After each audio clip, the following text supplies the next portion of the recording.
Well, welcome back, everyone. Tonight I have something a little different for you. If you've ever worked the night shift, you already know silence can be the loudest sound in the world. These are 3 true security guard horror stories, told from people who have seen what most of us never want to see. So grab your headphones, dim the lights, and let's begin. Story 1. The night shift at Ridgeway Mall. I used to work as a night security guard at a shopping mall called Ridgeway Center, just outside a small town in Ohio. It was not a big place. 2 floors, a few dozen stores, a food court, and a movie theater on the far end. At night, when the shutters came down and the lights dimmed, the entire place had this strange quietness, the kind that makes you constantly check over your shoulder. My shift was from 10 p.m. to 6 a.m. It was a solo shift, which meant I had the entire mall to myself after the cleaning crew left around midnight. My job was to walk the halls, check each door, keep an eye on the security cameras, and make sure no one broke in or stayed behind after hours. Easy money, or at least that is what I thought at first. The first few nights were peaceful. I would walk the corridors, hear the faint hum of the air conditioning, and sometimes listen to the sound of vending machines clunking softly. But one night in early December, something felt different. It was colder than usual. The heating system was on, but every time I walked past the north hallway, near the old toy store that had shut down months ago, I would feel this sharp drop in temperature, like walking into a freezer. At first, I brushed it off. Maybe a broken vent. But that part of the mall always gave me chills. Even before that night, around 2:15 a.m., I was doing my regular patrol when I noticed something odd on the camera monitors in the security room. The camera covering the toy store, the one with the locked gate, showed movement. It was subtle, like a shadow shifting. I leaned closer to the screen. For a moment I thought it was just static, but then I saw it clearly. A small flicker of light, like the reflection of an eye, or maybe something metallic catching the camera. Then, movement again. Something darted behind one of the shelves. I grabbed my flashlight and radio, muttering to myself, probably just a rat or one of the workers forgot to lock up properly. Still, I could not shake off that creeping tension crawling up my neck. The walk to the toy store took less than 2 minutes, but it felt like forever. Every footstep echoed. My flashlight beam bounced off glossy tile and glass display cases. When I reached the toy store, I saw the metal shutter, still padlocked shut. No sign of anyone forcing their way in. I crouched down, trying to peek through the small openings in the gate. It was pitch dark inside, and then I heard it. A soft tapping sound from inside the store. Tap, tap, tap, like someone gently knocking on glass. I froze. It was coming from the back of the store near the display counter. Hello? I called out, instantly regretting it. No answer. Just silence. Then another tap, faster this time. Tap, tap, tap, tap. I raised my flashlight, shining it through the metal slats, trying to catch any reflection. And for a split second, I saw something move. A shape. Small, hunched, and fast, darting across the floor between 2 aisles. I stumbled back, nearly dropping my light. My heart was racing. But I had to check. The mall had cameras. If there was someone inside, I would see it. So I went back to the security room, trying to convince myself it was a raccoon or maybe a homeless person sneaking in for shelter. When I checked the feed again, my stomach turned. There was a figure standing in the middle of the toy store. It looked like a child, maybe 8 or 9 years old. Still as a statue, facing directly toward the camera. I watched for nearly 30 seconds. It never moved, never blinked. Then, the screen flickered, and the figure was gone. I replayed the footage again and again, but the recording glitched each time it reached that moment. It would freeze on the frame where the figure appeared, then skip ahead like someone had cut out a few seconds. That was when I called my supervisor, Dave. He laughed it off, told me not to psych myself out, and said maybe the cleaning crew forgot a mannequin. But I had been there when the store closed months ago. There were no mannequins. After hanging up, I tried to calm myself with coffee and music, but my nerves were shot. Every creak from the ceiling or hum from the vending machine made me jump.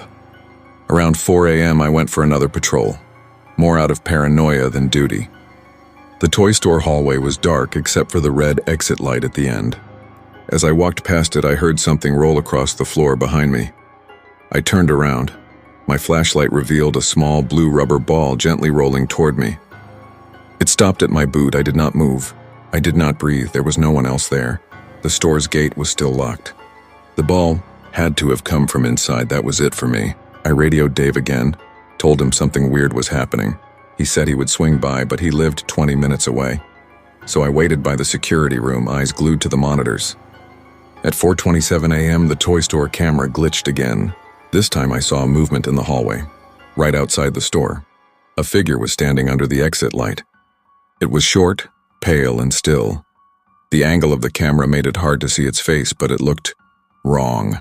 The proportions, the way it stood, stiff, like a doll propped upright. And then it began to walk toward the camera. Slowly, deliberately, I backed away from the monitors, whispering, "No, no, no." The hallway feed crackled, and for a split second, the camera flicked to static. When the image came back, the figure was gone. Dave arrived at around 5 a.m. We walked the mall together, checking every hallway. Nothing. No sign of forced entry, no broken locks, no tracks. Nothing but that blue ball lying in the middle of the floor. He picked it up, looked at me, and said, "You sure you're not just tired, man?" I did not answer, but the moment he turned around, I saw it. A smudge on the glass of the toy store gate, a small, greasy handprint, child-sized. I quit the following week. Dave told me the footage from that night was corrupted, that none of the cameras saved any clear images. Months later, I heard that Ridgeway Mall shut down permanently due to electrical issues. But sometimes when I drive past the boarded-up building, I swear I still see a faint blue ball resting near the north entrance.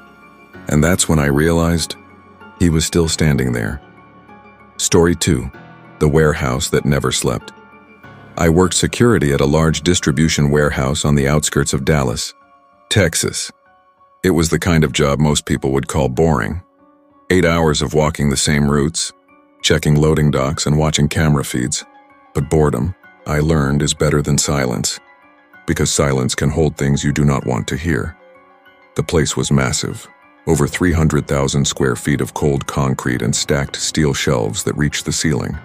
When the day crew left at 9 p.m., it became a different world. The hum of forklifts and chatter of workers vanished, leaving only the faint echo of buzzing lights and the low moan of air vents. I had been there for almost a year before the night everything changed. It was a Thursday in late March. The night started normally.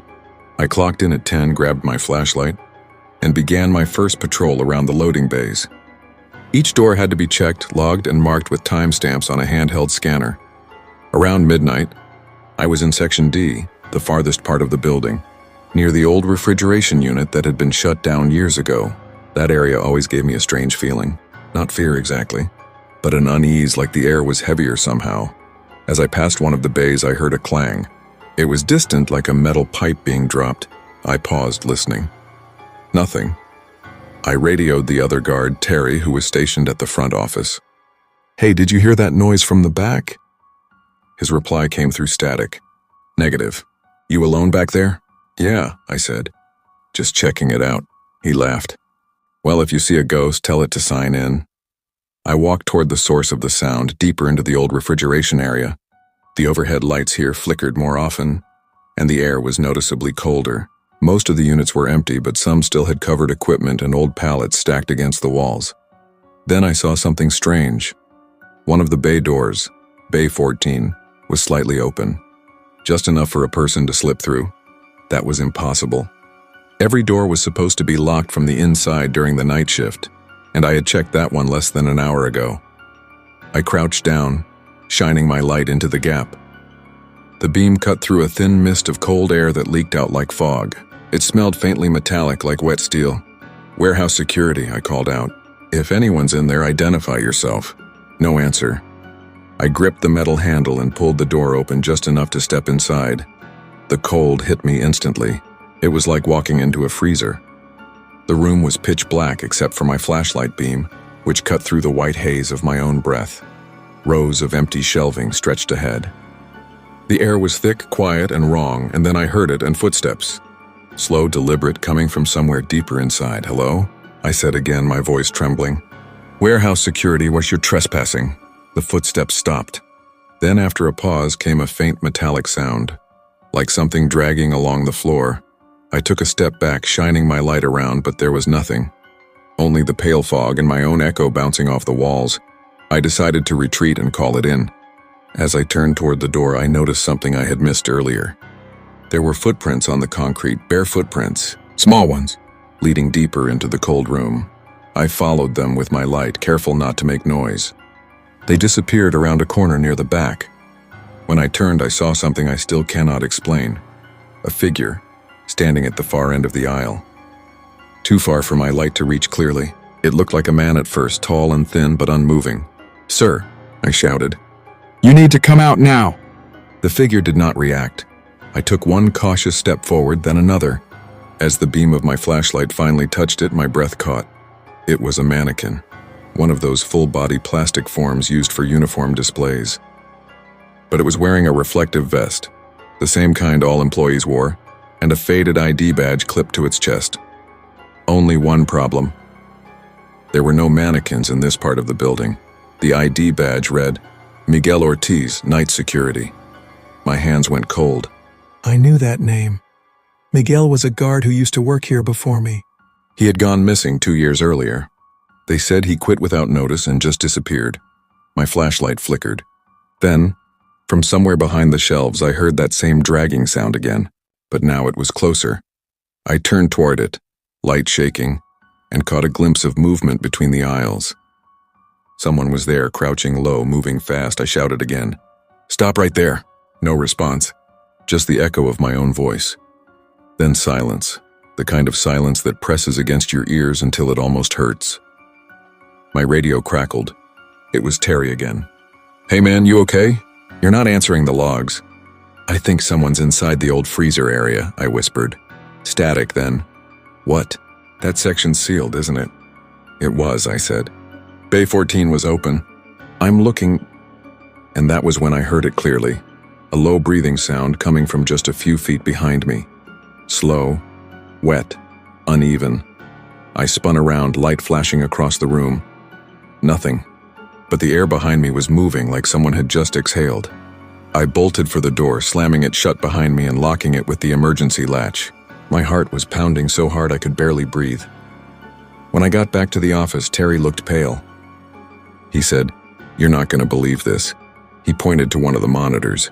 It was the camera feed from the refrigeration corridor, the one I had just come from, and on the screen, someone was standing in front of Bay 14. The image was grainy, but the figure looked just like Miguel. Same height, same uniform, same reflective vest. He was facing the camera, still, unblinking. Then the screen went black. We called the police. They searched the entire warehouse that night. Every bay, every storage room, every corner. They found the door to Bay 14 locked, just as I had left it. No sign of forced entry, no footprints, no fingerprints. But here's the strange part. When they checked the personnel records, they confirmed that Miguel Ortiz's locker was still in the break room. And inside it, covered in dust, was his ID badge, the same one I had seen hanging on the mannequin. The officer who opened the locker looked confused. "How'd you know this was in here?" he asked. I told him I didn't. "Not really, I quit a week later." Terry too. Neither of us wanted to work there anymore, especially after management brushed the whole thing off as faulty equipment.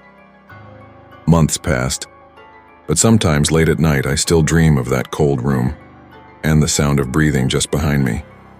A few weeks ago I got a text from a guy who replaced me at the warehouse. He said one of the cameras caught something strange by Bay 14. He attached a screenshot.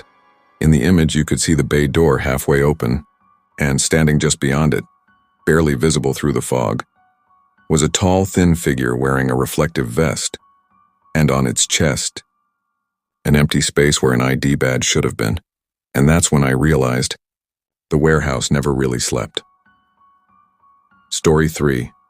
The Hospital on County Road. I worked as an overnight security guard at an abandoned hospital in rural Kentucky. It was called St. Augustine Medical, a small facility that had been closed for nearly a decade after a series of financial problems and safety issues. When I got hired, the property was being used temporarily by a construction company for storage. Stacks of drywall, paint cans, and old equipment filled the hallways. They wanted someone to watch the place overnight, mostly to keep kids and vandals out. It sounded easy enough.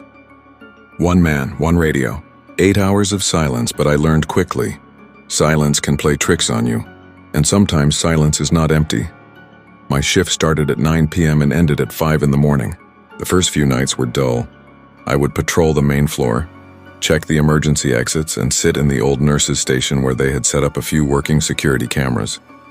The power was limited, only a few lights worked. Most of the hallways were pitch black except for whatever light my flashlight could reach. Every sound in that place echoed forever. My own footsteps, the hum of the generator, the distant creak of pipes expanding in the cold. But on my fourth night, I began noticing things that did not make sense. It started small. While walking past the pediatric wing, I heard faint music.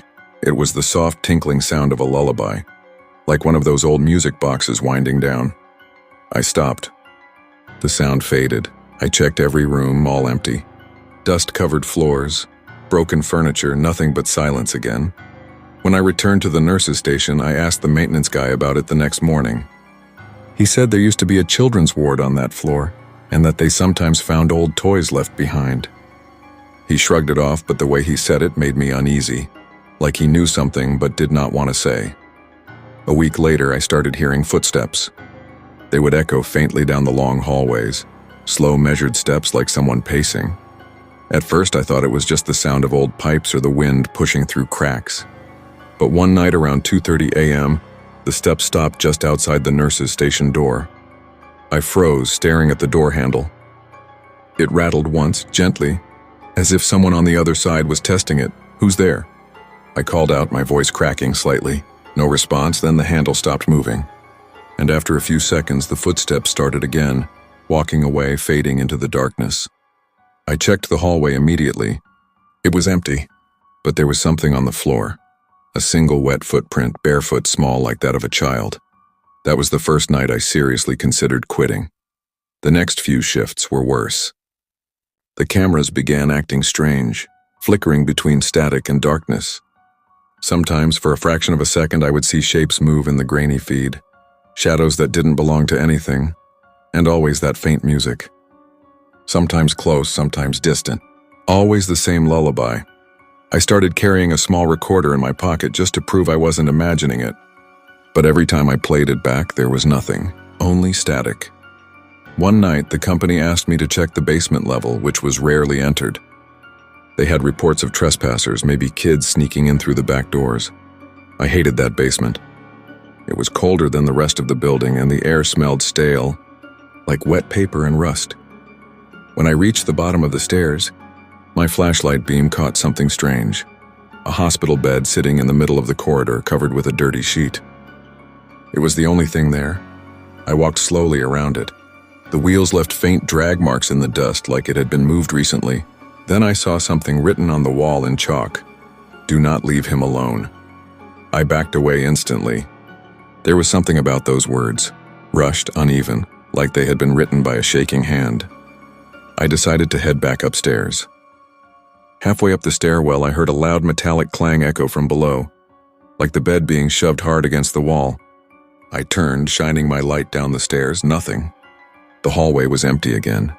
When I returned to the nurses' station, one of the cameras was out, the one facing the basement door. I switched to another angle, and that was when I saw it.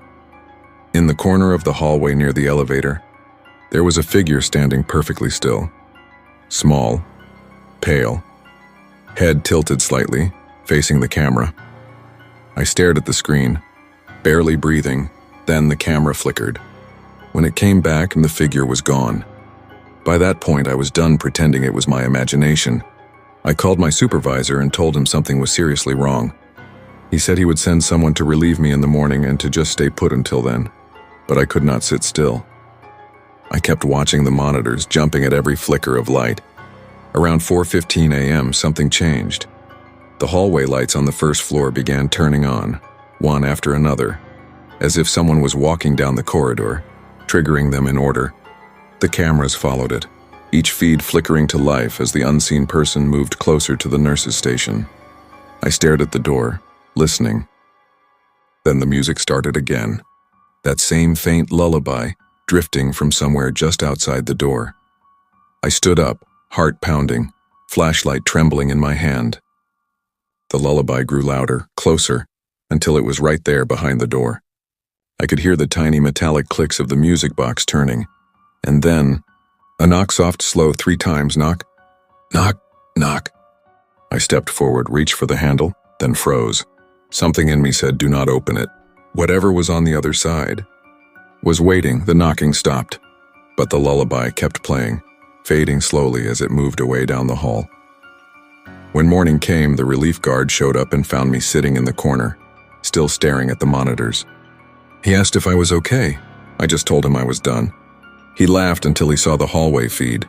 On the monitor, clear as day, was a single set of bare footprints leading down the corridor, perfectly dry, stopping right outside the nurse's station door.